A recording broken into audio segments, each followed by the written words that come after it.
बच्चों नमस्कार। आज अपन केमिस्ट्री के 12th क्लास के छठे चैप्टर की बात करेंगे, यानी तत्वों के निष्कर्षण के सिद्धांत और उसके प्रक्रम के बारे में अपन पढ़ेंगे।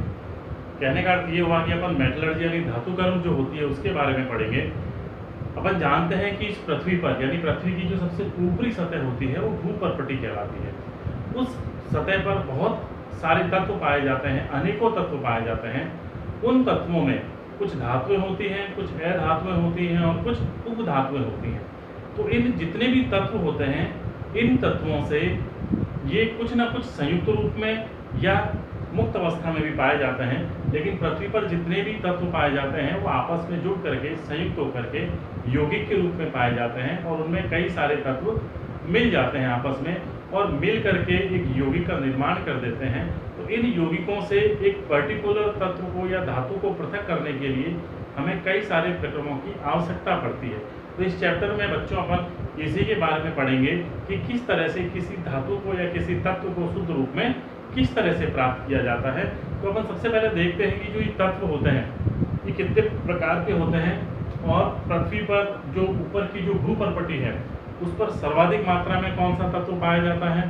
तो अपन देखते हैं कि पृथ्वी की जो ऊपरी भूपर्पटी होती है, सबसे ऊपर की जो परत होती है उसको अपन भूपर्पटी कहते हैं। इस भूपर्पटी पर सर्वाधिक मात्रा में पाई जाने वाली धातु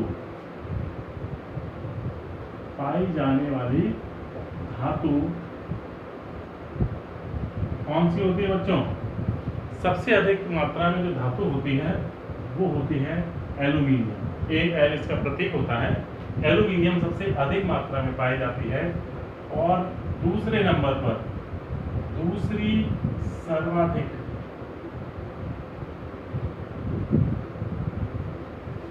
पाई जाने वाली धातु जो है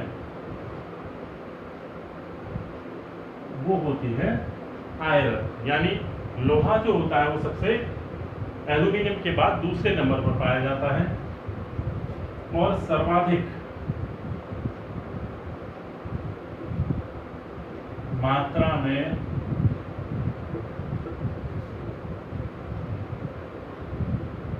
पाई जाने वाली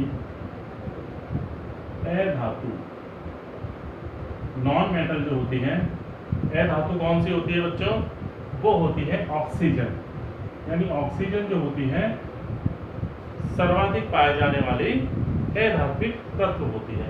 तो इस प्रकार से हम ये बता सकते हैं कि पृथ्वी की जो ऊपरी सतह होती है उस पर कौन कौन से तत्व जो होते हैं वो सर्वाधिक मात्रा में पाए जाते हैं। तो अपन बात करते हैं तत्वों की। तत्व जो होते हैं उनको हम जनरली 3 भागों में बांटते हैं। जितने भी इस पृथ्वी पर तत्व पाए जाते हैं उनको हम अध्ययन की दृष्टि से 3 भागों में बांटते हैं बच्चों। पहला तो होता है अपन इसको बांटते हैं धातु, मेटल्स, यानी ये पृथ्वी पर जितने भी तत्व पाए जाते हैं उनका 80% भाग बनाते हैं जितनी भी धातुएं होती हैं। दूसरी जो होती है वो होती है अधातु, इनको हम कहते हैं नॉन मेटल्स।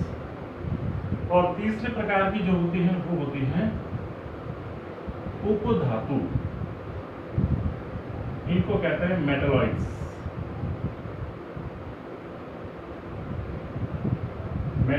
इन्हें कहा जाता है।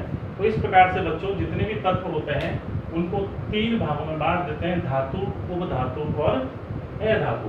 अब देखते हैं अपन धातुएं क्या होती हैं। अपन एक इनका संक्षिप्त वर्णन कर देते हैं कि धातु जो होती है वो कैसी होती है? कठोर होती है, चमकदार होती है, यानी इनकी एक अपनी विशेष चमक होती है।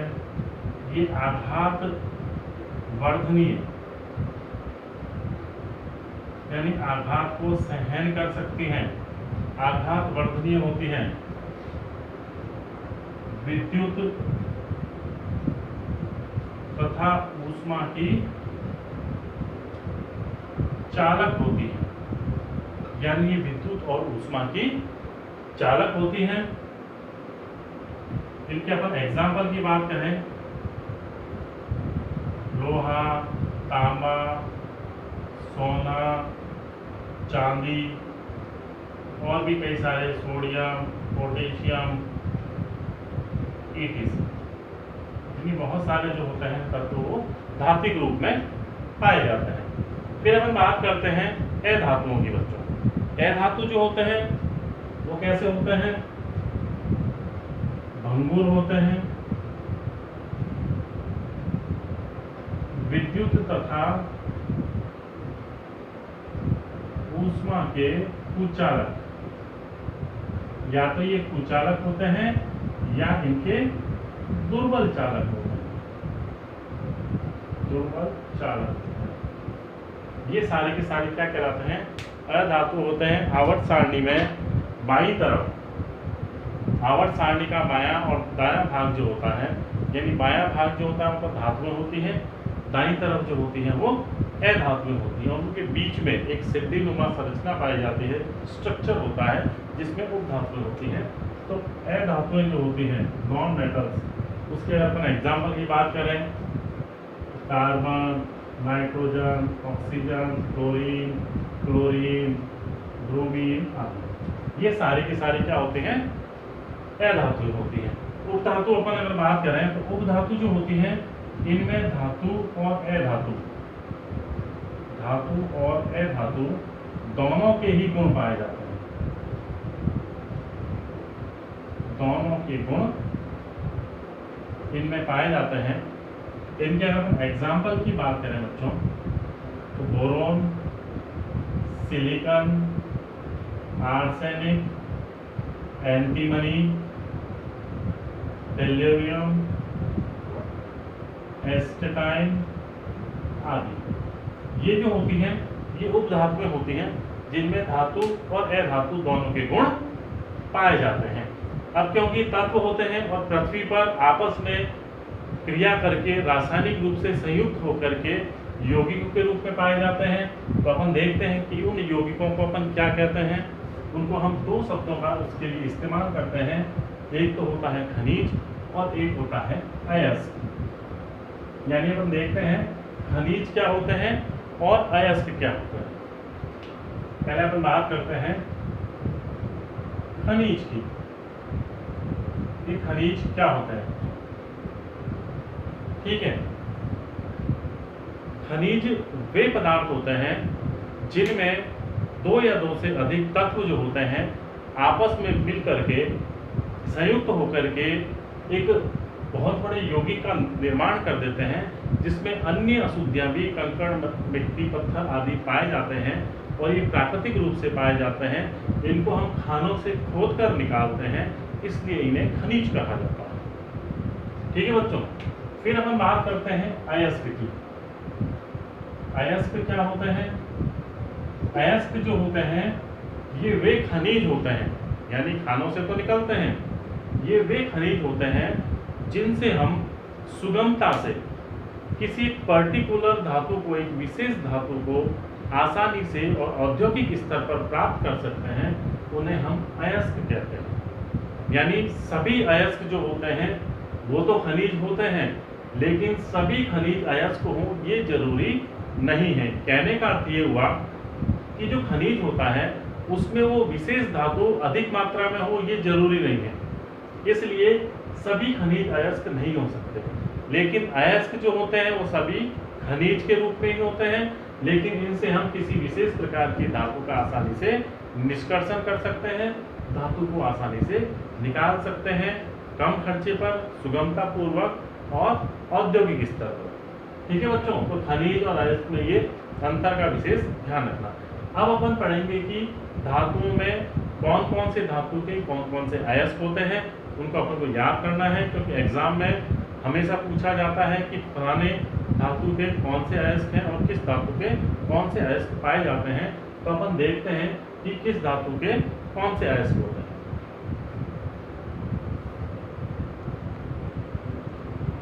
बच्चों अपन देखते हैं पहले एल्यूमिनियम के अयस्कों के बारे में पढ़ते हैं, देखते हैं इनके रासायनिक सूत्र क्या होते हैं और इनके नाम क्या होते हैं। यानी एल्यूमिनियम के अयस्क की अगर अपन बात करें तो एल्यूमिनियम के बहुत सारे अयस्क पाए जाते हैं, लेकिन इसमें से मुख्य जो अयस्क है उसको बॉक्साइट कहते हैं। ये बॉक्साइट के नाम से जाना जाता है। बॉक्साइट जो होता है इसका रासायनिक सूत्र Al2O3 2H2O होता है। दूसरा जो इसका अयस्क है वो है कोरंडम। कोरंडम का सूत्र, इसमें से अगर H2O के अगर अणु सूत्र को हटा दिया जाए तो Al2O3 जो होता है वो कोरंडम अयस्क का अणु सूत्र होता है। तीसरा जो इसका अयस्क है वो है डाइस्पोर। डाइस्पोर जो होता है अगर इसमें हम H2O केवल जोड़ें तो Al2O3 H2O डाइस्पोर होता है। तो इनको याद करने के लिए केवल अपन पहले बॉक्साइट को याद कर लें, Al2O3 2H2O, उसमें से जल के सारे अणु हटा दें तो कोरंडम बन जाएगा, उसमें एक जल का अणु जोड़ दें तो वो डाइस्पोर बन जाएगा। ये को याद करने का बच्चों तरीका है। इसके आगे अपन देखते हैं कि ये जो Al2O3 है ये तो रहेगा ही, पोटेशियम ऑक्साइड, सिलिका ऑक्साइड और जल के अणु जो होते हैं ये इसमें अगर अपन जोड़ दें तो अभ्रक है। अभ्रक भी एक प्रकार के इसका अयस्क है। इसका अणु सूत्र होता है K2O3 Al2O3 6SiO2 और 2H2O।